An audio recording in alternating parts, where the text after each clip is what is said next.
Hello, beautifuls. Welcome to Intuitive Conversations with Kristine Keeland and Renee Kane. I'm Kristine. I'm Renee. As best friends and intuitives, we have fantastic conversations in all things spiritual. We have been inspired to share these conversations with you. Hi, Renee. Hello. Good to be here. Always good to be here. And another podcast, another conversation. What's coming in this morning is to really look at the concept of grief, what grief is, why we grieve, how maybe to help with our grief, and the different ways that I'm always hearing like the opportunities, because grief really is an opportunity for growth. We get really tremendous, sometimes, depending on your life experience, your soul plan, you may have really big, intense experiences of grief, but it is actually for the soul's evolution. And you look at somebody like, well, how come you've had all this? And some people go, I've had pretty smooth life. Don't have a lot of experience with grief. And then I'm here like, well, spirit does not quantify, just they don't hierarchy of things, don't qualify grief either, but we do. So we do have moments that bring us grief or sorrow or concern. And we have the ability to go through it pretty quickly. Oh, yeah. Right? For sure. But we also there's value in sometimes in being immersed in it for whatever long, like, not saying it needs to be a lifelong experience. I'm also not going to judge what everybody else's experience is. Maybe that's their best. But there's value sometimes in investigating more of yourself through the grief. Does that make sense? You have a different perspective. I have a different perspective, but I understand what you're saying. Yeah. Yeah. So that was what I was guided to talk about today, was grief. Okay. Yeah. So I'll chime in when you're ready. Okay, I don't want to just monopolize the conversation. No, you won't. I'll chime in when I... well, I do sometimes. Well, you do sometimes, but we all do sometimes. Yeah. So there you go. Yeah. I have a different understanding of grief. Okay. Than a lot of people. Yeah. A lot of people and everybody has to do it their own way. Like you said, you can't judge it, and you have to allow them to do it their own way. Yeah. I think when people think of grief, first thing they think of is a death. I'm grieving the death. But you also grieve, you grieve the end of things. We don't typically grieve the beginning of things, but of course there's an end. Not usually. But you do actually you do, because you're beginning a new life, and that can be filled with grief if you want the old life. If you can't quite accept the shift and the change, right? And because we're people, we normally, not always, need a transition period. It's like how we operate best. So what's been your experience with grief? I would say that it's really important for people to understand that grief, as you stated, is not just about when someone dies or leaves this earth plane. So what has your experience with grief been? Oh, there are so many different kinds of grief that a person can experience. So sometimes there's like a job shift. You know, you switch jobs, it's for your best, it's exactly what you need to do. There's always a little grief about leaving those coworkers behind, or the people that you've helped potentially in your job. That is, for me, that is a kind of grief. It's not a sobbing, heart-wrenching kind of grief, but it's a letting go of something, which in my understanding of grief, that's part of it. And some of us can let things go really quickly, and some of us hang on to them forever and ever and ever. Yeah.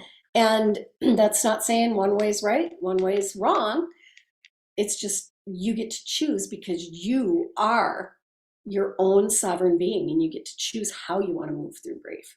Absolutely. Yeah. And your way is your way. It's not anybody else's. No. So it's jobs, it's family, friends, neighborhoods. If you move to a new neighborhood, it is the loss of loved ones. And I've lost very close people to me. So yeah. So I've had yours is maybe a little different experience, and I work with a lot of people that come to me with grief. But my personal experience has been, two things come to mind. First one was when I was not true to myself for whatever reason. And honestly, most times I wasn't even aware that I wasn't being true to myself. I'm trying to fit my life into other people's trying to fit my life into other people's, maybe not expectations, but a little bit of its expectations, my expectation of what it should be. And then also, I think grief, the long periods of grief, which can become depression or overwhelming sadness, is when you don't understand an experience and you're trying to figure it out and you can't quite get it. You don't know why you feel the way you feel. It's like this hidden, it's like this overlay on you. And that's one way. That's like the long experience. I don't know who I am and why can't I understand who I am? But my really first experience that I call grief was when my dad died. And that was devastating to me. And you were young. I didn't really know how to navigate it, but you mentioned like you go through it. And for me, my way was, I'm going to go through the fire. I'm going to stay in this. I had to stay in the grief. I look at it now, but I talked about it. I walked myself through it. I didn't allow, for me, it wasn't good to like bypass it and say it didn't happen or everything's fine or like sugarcoat it. It was really tough days sometimes. And the process of him dying was tough, but I also didn't want to ignore. To me, it was like, I'm going to feel and go through this, even though a lot of people around me didn't understand it. I didn't really know how to do it. I just know this is what I'm feeling. And I think in the long run, it put a cap on the grief so that I could experience different things. A long time ago, and I know you know the story, I was talking to a whale on the Pacific Ocean, and she had a calf that had died. And typically whales hold on to their loved ones for a short time when they die, or they kind of, like elephants, they stay with them, they grieve. But this particular whale, she had a calf that was either stillborn or was died after a few days, and she carried it on her nose, whatever it's called, for like 31 days. And after 3 or 4 days, the Navy and the oceanographer people started paying attention. They got really concerned because she wasn't eating, and it was a whale they monitored, blah, blah, blah. But she came in afterwards, and I think at like 32 days, she finally dropped the calf and let her go to the bottom of the ocean. She came in, she told me, this is how you grieve. You people have it wrong because you get distracted. You don't allow yourself to grieve. You don't allow yourself to feel the experience. And this is how you do it. You grieve until you don't. And when she was done grieving, that was it. And then she went to the next thing. And we have lives. We get distracted. You have to go to work, and you have people that don't want to listen to you or blah, blah, blah. So that's my takeaway. I was so thankful that she gave me that perception. And when you watch people, that's sometimes their best is to just allow yourself to do it. And if you're on the receiving end of someone who's grieving, it can be uncomfortable, but let them grieve. Oh, you have to let people grieve. Let them yell and scream and shout or be, cry, whatever. Cry. Sometimes people get nasty when they're grieving. I'm not telling you to be abused, but sometimes like give them some grace and just say, you know what, I think you need some time by yourself. I may be stepping back. And let me know when you need me. Yeah. And I'm here for you. Yep. And so we can talk about that type of grief forever. But I just think we need to be able to learn how to live with our emotions. Not that they control us or diminish us, but to ignore an emotion is ignoring a part of yourself, in my definition. I think you have a different view on that. Maybe. I guess what, you have to be careful when we use our words, as we always say, because to say that someone's ignoring doesn't mean they're not grieving. It might look like they're ignoring it to you or to someone else, but that doesn't mean that they might not be grieving in their own way. Yeah. So you have to back me up a little bit. So I must have said that people ignore their grief. Yeah. You're true. My perception can be different, but I know that people use distractions. So absolutely. So they have to feel the grief. For everything. You drink, you shop, you watch TV, you go out with friends, you have fun. So, because eventually, I think that's what I meant by ignoring it, is that it doesn't go away. It shows up in some way. It may show up in 10 years. It may show up in 20 years. It can show up as disease. It can show up as, I'm just here as, I'm not living the life I want. And now I'm here to get some help. So interesting. Yeah. It is certainly a a possibility, not even a possibility. It is a reality Yeah. of Yeah. how it goes. Yeah. So possibility isn't even the right word. It's a reality of what it can look like.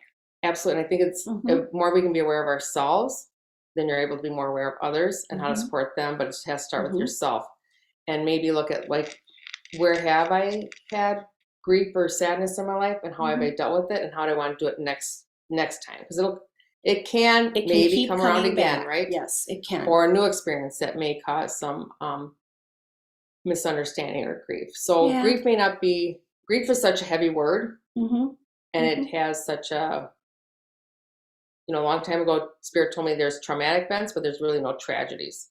Yeah. Because life is for your benefit, is for your benefit. And we misunderstand it. Oftentimes. And I'll just go on with, like, when my dad passed, you were quite young when your dad passed. Yeah, I wasn't 12, but I was 25. You were, well, just starting a new life, Yeah. I mean, you were young. had all these hopes and dreams, and thought he'd be part of it. Yeah. Yeah, so totally different scenario than when my dad passed. I was an adult with 3 grown children and a couple grandkids even when my father passed. And so when my father left this earth plane, it was time for him to leave, and it had been time for a number of years. He was very, he had many, many, many, many illnesses, was in the hospital more than he was out. Just to make a long story short, he just wasn't ready to let go. Yeah. He had a whole bunch of beliefs in certain things, and he wasn't ready to let go. When he finally was ready to let go, it was actually very beautiful because he was done. I knew he was done.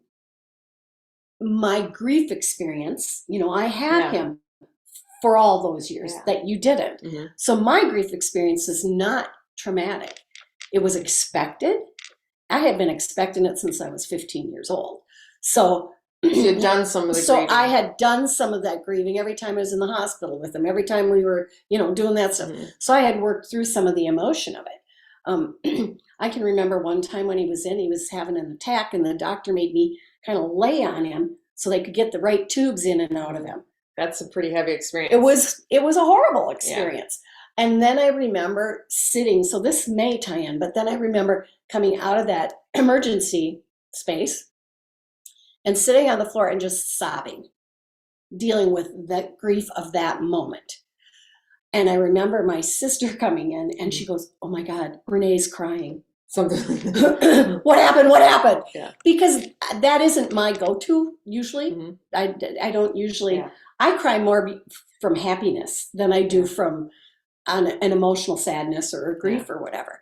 But that's kind of, I think, what you're talking about. You can kind of deal with it in the moment, like as you're going along with it. Right? I drove through that horrible moment then.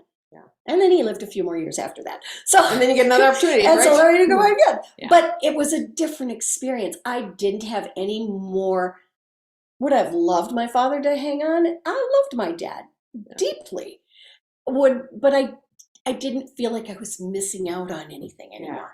Whereas I think some people don't get that opportunity. No. So it's the loss of 2 dads, but completely different scenarios. Yeah. And I think that's what we sometimes forget. Now, I was telling Kristine earlier that just this Christmas, I don't know what I was doing. I was doing something preparing for Christmas.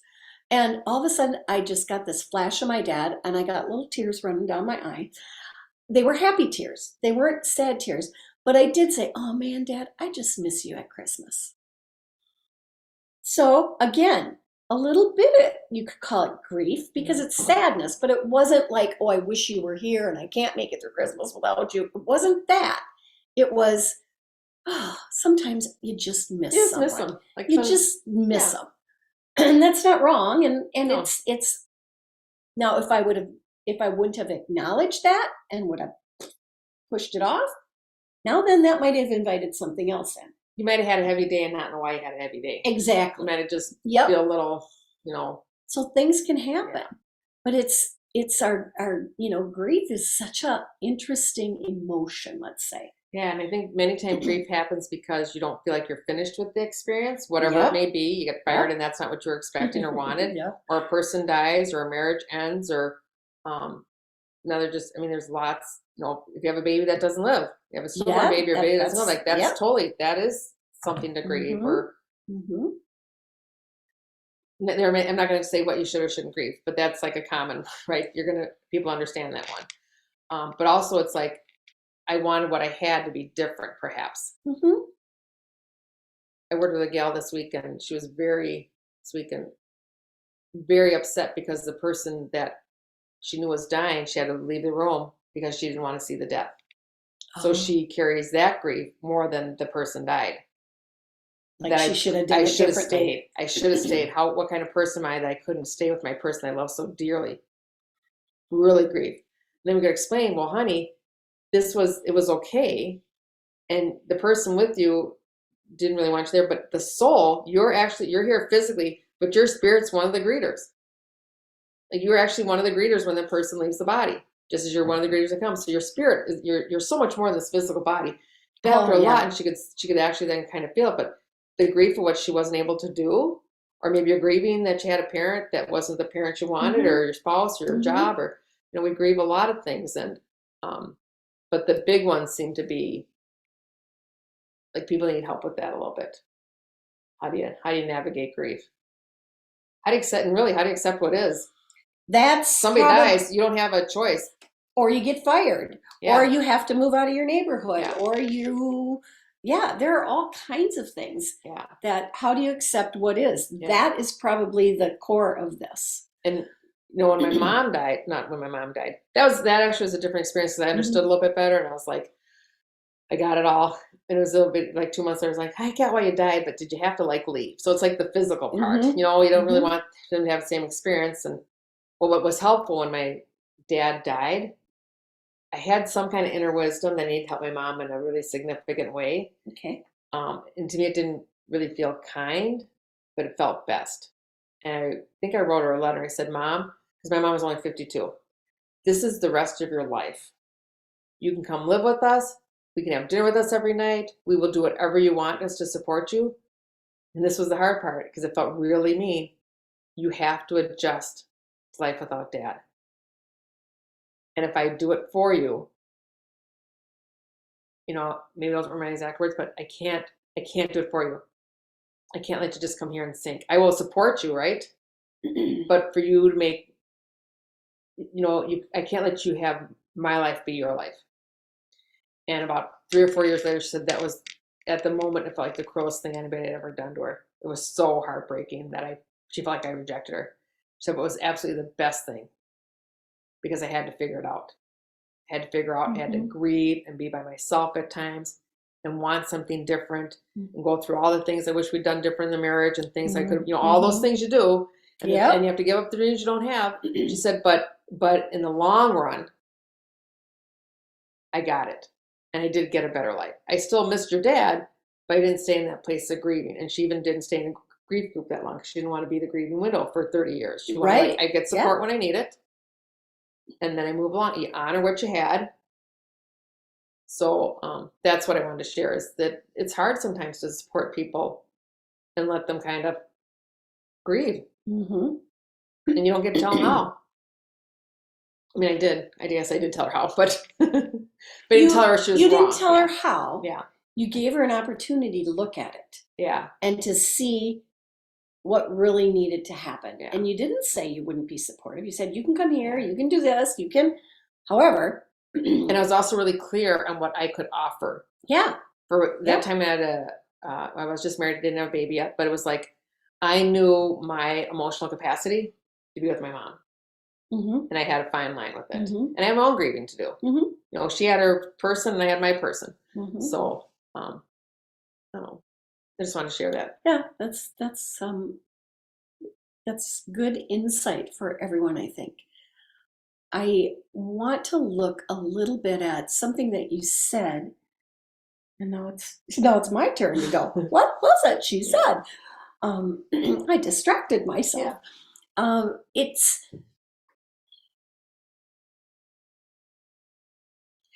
It's a time right now where I'm going to go off into my little astrology thing, because Pluto is here till, I can't remember, sometime this summer, I think, maybe September, I'm not sure. And then it goes away for a little bit, the energy, Yeah. and then it's back for 20 years. Pluto's considered a disruptor. The energy of Pluto is about kind of what we're talking about. Yeah. Grief disrupts your life. Death and rebirth. And what you just shared was your mom experiencing the death of your father and having to rebirth herself without him. Yeah. So right now, in this time frame that we're in right now, that we experience, we will all be seeing things like that. It may or may not be the death of someone. It may or may not be the loss of a job or of a friend or a sibling. But we're going to get the opportunity to actually experience how we die to something, which is our grief, and then how we rebirth ourselves, how we pull our own sovereign self back up like the phoenix up from the ashes, and how we move forward. And we all get to do it however we choose.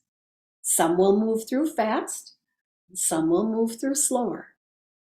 But it is about this death to something, which is the grief. And death of a consciousness that no longer serves you, a belief, belief system, a belief, patterns, that's a lot of it. People in your life. And yeah, it's a lot to go through. But I know and I trust that everybody has that within them, within yourself, how to do that. Like you have that inner whispering. You do. You start to learn how to, your intuition. You learn how to work with that, right? Yeah. This I'm going to come back to. It was a death for me in my religion. Very, very full bore into the religion I was born into. Worked for the church. Did all kinds of things with my church. Very focused. And then I did some research. And then I learned some things. And I had to let some of my old beliefs die. And that was hard, because they actually supported me, or I thought they supported me, for a very, very, very long time. They were a big part of my life. And they did support you until they did, until I asked the questions and did the research. And I think we're going to find out more and more of this, all of us in our own way, for whatever we're looking at.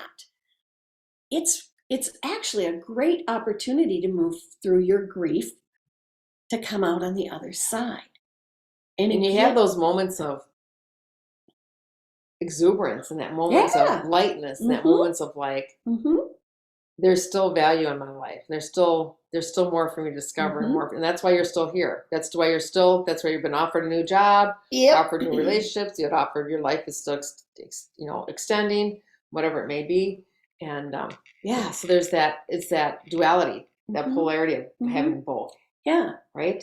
And maybe it's looking at the value in it, instead of being stuck in the emotion of it, which I'm not saying that's wrong. I'm just saying, but maybe you can look at the value of what it brings. What value is there in this for me, in this existence right now?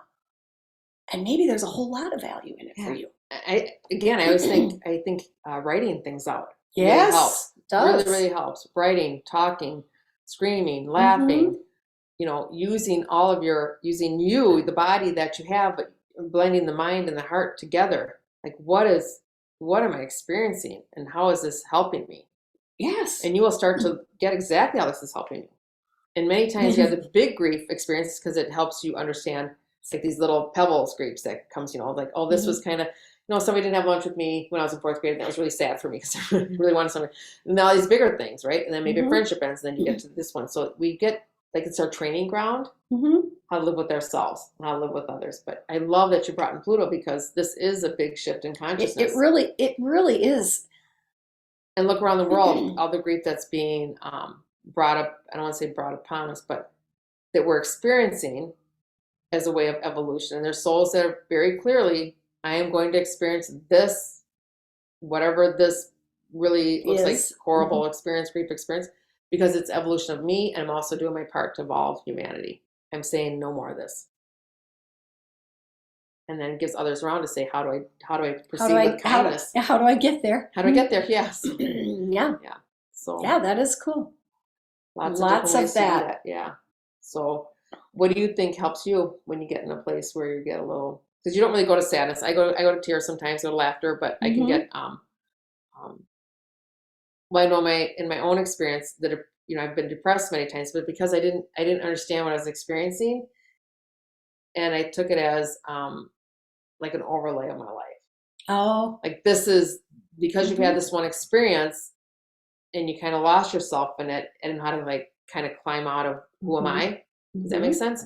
And when you can go more deeper into like, be aware of how I'm responding to life, how am I feeling, not judging that this is right or wrong. Like, oh, why I'm feeling this? Why am I feeling joyful? I want more of that. Yeah.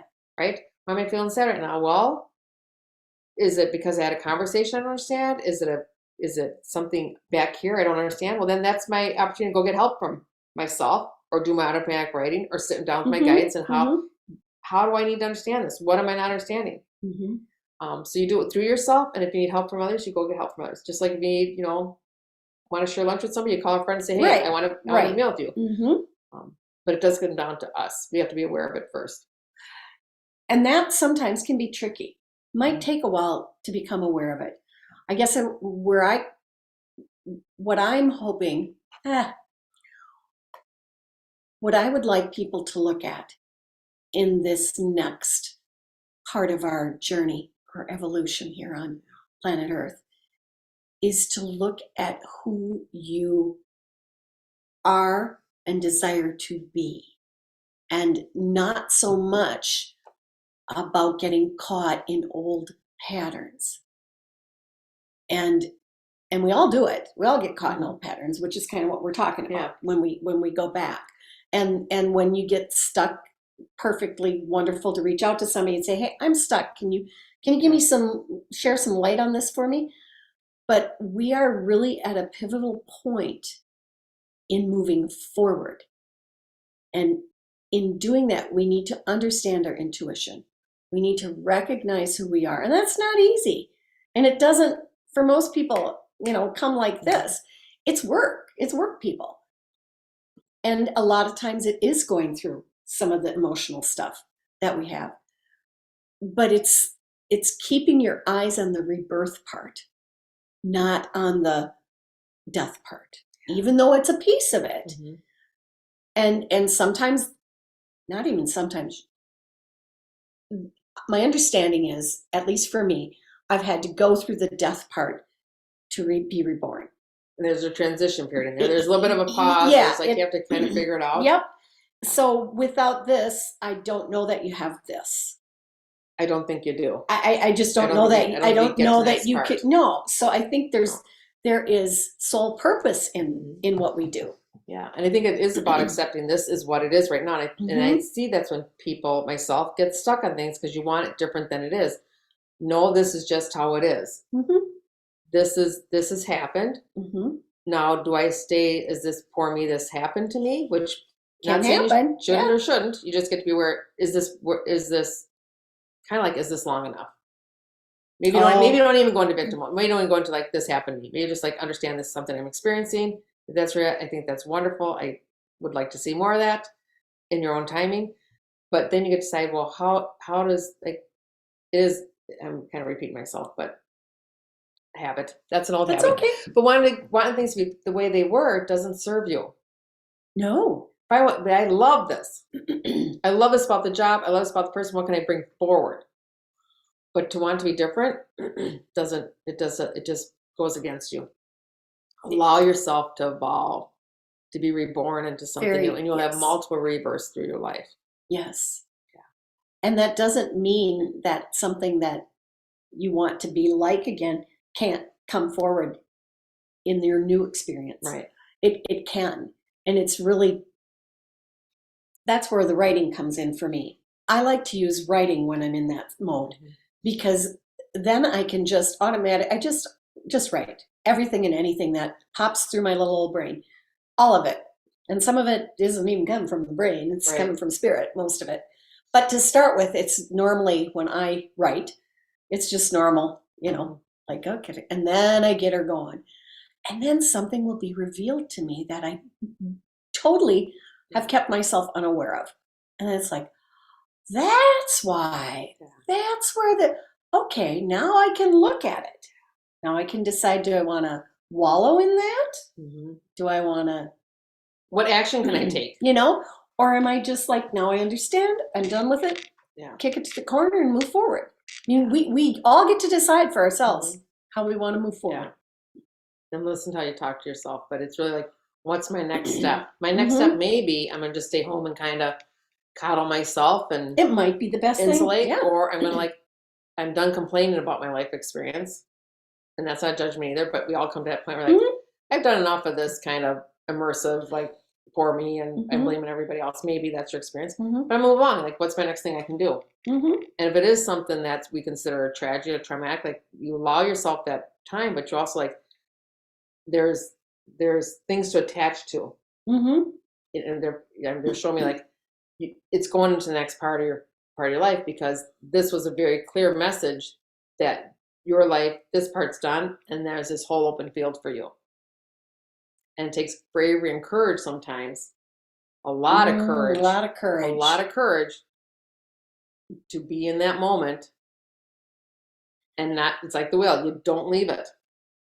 The way my family dealt with my dad, we all did in different ways, and it was best for each of us. But the way my brothers did was not the way it would work for me. I go right through it, and it doesn't feel good when you're going through it. When you're done, it's like, yeah. Now when I think of my dad, it's joyful and happy, and I maybe get those moments oh shoot, Dad's not here. But most it's I'm just so glad I had him. Exactly. Yeah. Exactly. Another way that I know I've grieved is a grief for the loss of the self I thought I was. So I'll explain that in a little way. You jump in whenever you can. But as we evolve, sometimes maybe family doesn't come along, maybe your friends don't come along, they don't understand where you are, they don't get it. And then there's this grief that I experienced in losing close friendship ties because they didn't understand me anymore, and I couldn't go back to it. So it's not it's a grief, but it's not I want to go back that way either. So there's different forms of understanding that. It's the grief of an old self. Right. And death of that old part of you. Death of that old part of you for the rebirth of the new you. But that's something I think many of us go through. Yeah. And it's that grief of, how do I show up differently? That's my most authentic way in this moment in my life. And I know this will, maybe, in my thought would be, I know this affects others, it affects me. I don't know what the future looks like, but I know this right now does not serve me. And that's not allowing yourself to evolve into that next space is really painful. To me, that's deep grief. Yes. Not being myself. Yes. Sometimes you don't even recognize that you're not being your authentic self, or serving yourself in your highest and best way, because we live with others and we want that. But like you said, having the end of one thing, you have to allow yourself that, whatever it may be, is just step joyfully into something else. I'm just getting some clarification on that too, because it's my old understanding of self was to do everything for everybody and be the best that I could for everybody, so everybody else was happy. And I got all this done, and I volunteered for this, and I did that, and I did, and it was, everyone was happy, but me. Yeah. But me. Because none of it served me. I mean, that's not true. It did serve me in a way. It guided me to where I was. Yeah. However, it took a long time to understand that I can't find my happiness or joy through others, through doing what others expect of me. Let me clarify it that way. And then you get to define, like, what's my definition of self? Like, do I And need you to get to change start some of looking at those? it. Yeah. Is it only through, parenthood or spousehood or my job, or like what is really like the Yeah, core of yeah. me? If that's stripped away, or if I strip it away and change the dynamics of it, and you'll know it because you'll start to get either crabby or irritated or crying all the time or eating all the time, like whatever your thing is, right? Yeah. You're like, this. I've noticed. I'm witnessing now. This has been going on for quite a while. Yeah. Yeah, I agree. When you change dynamics of something, I recently had that experience last year or so, and I had to change the way I was relating to my a family member. It was really hard for me. Really hard for me to make the decision. And part was like, a little bit was like the fantasy of what it could be, instead of just having the conversation, what will this look like? Let's work out together. But I spent a lot of time and, oh my gosh, I'm going to be creating this.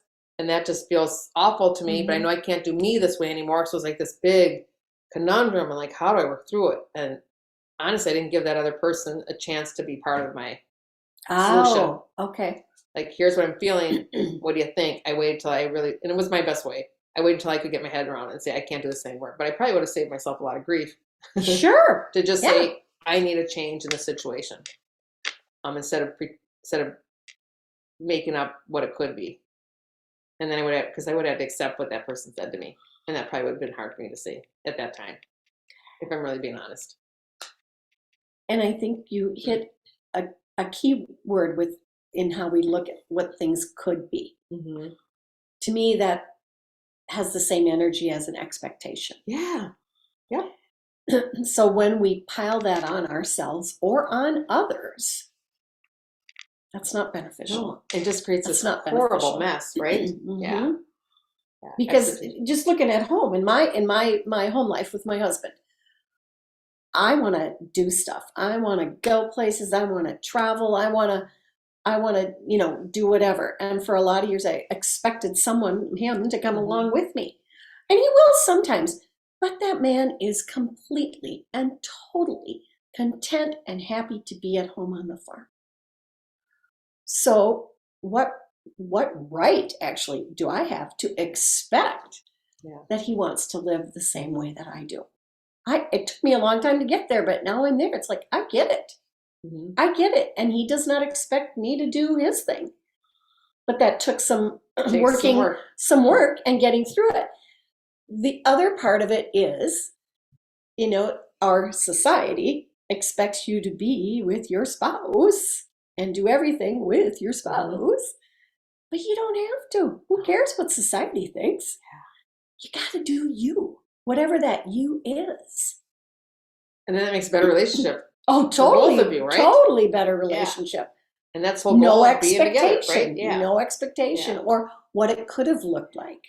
My daughter and I had a conversation this last week or so about expectations and aspirations. She's like, well, if I have an expectation, then how do I have a goal? Like, how do I move forward? I said, well, you can still aspire to things. You can still have desires, but expectation just causes pain. My experience in watching it just causes pain. I expected to be blue and it came out red. And it's like, oh my gosh, like, no, I can't, how do I work with this? And oh my gosh, and you don't understand me. And like, I just go into all these things and it's like, no, just, if your expectation is just, I expect that I always have my highest and best in front of me, like that's a great expectation. That's more of an acceptance. Yes.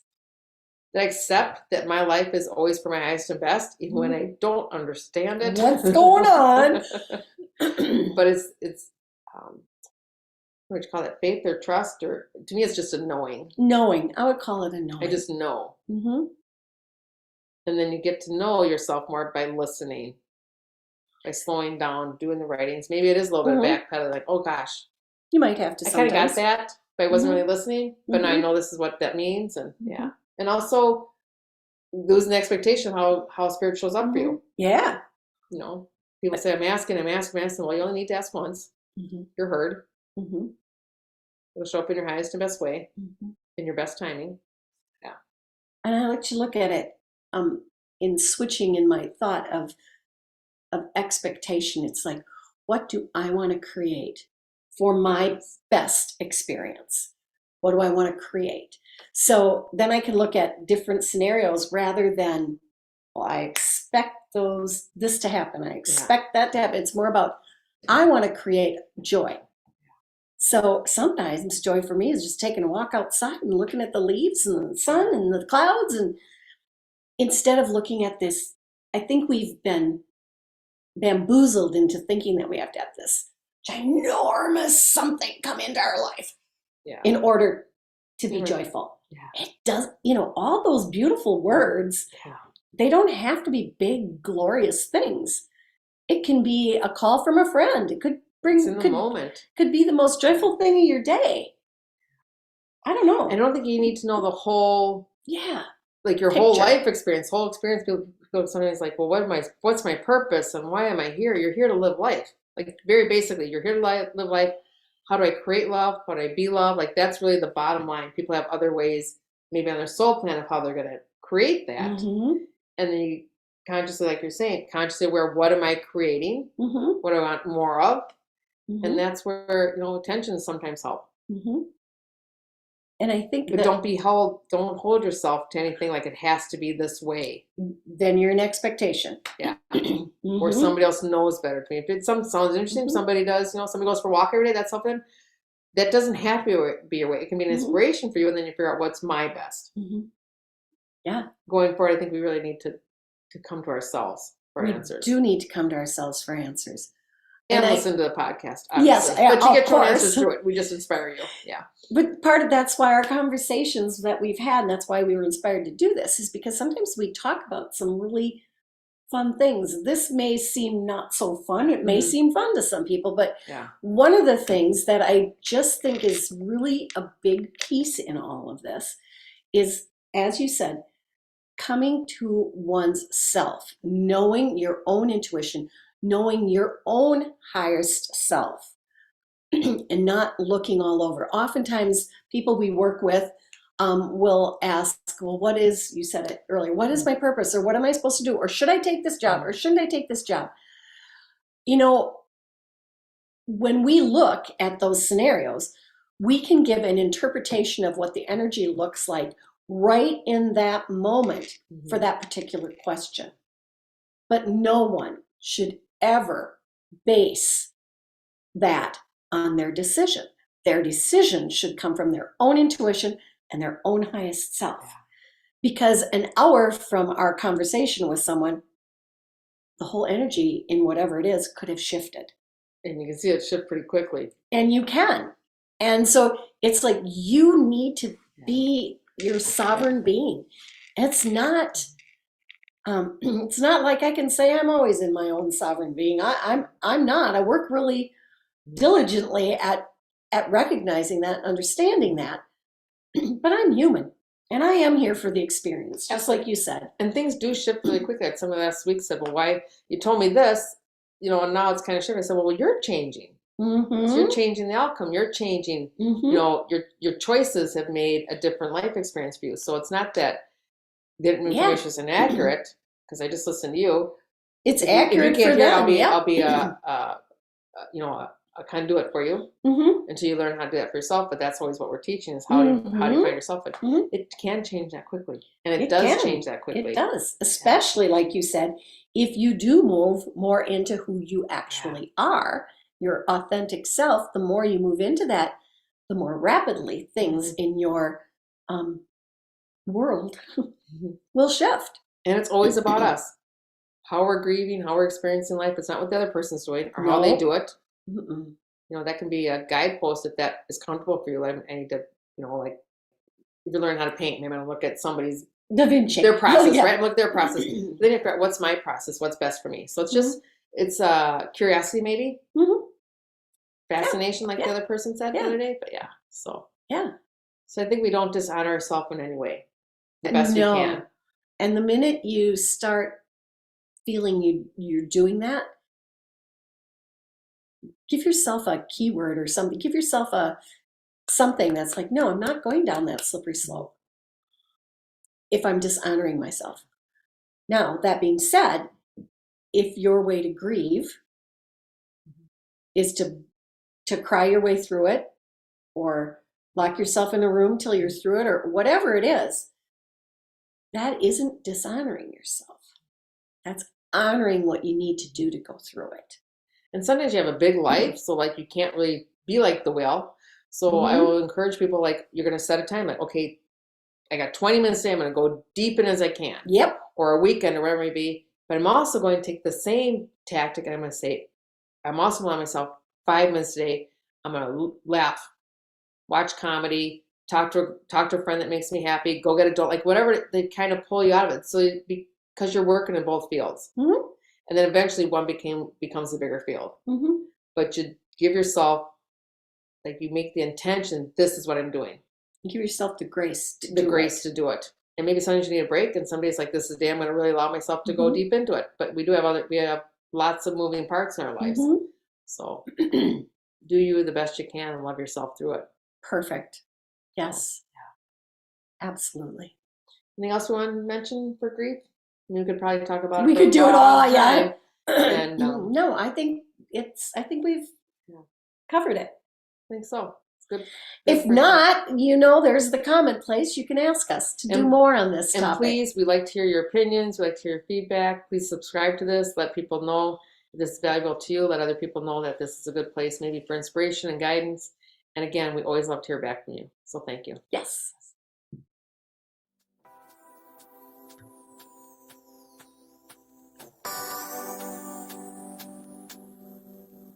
We are forever grateful to you, our listener.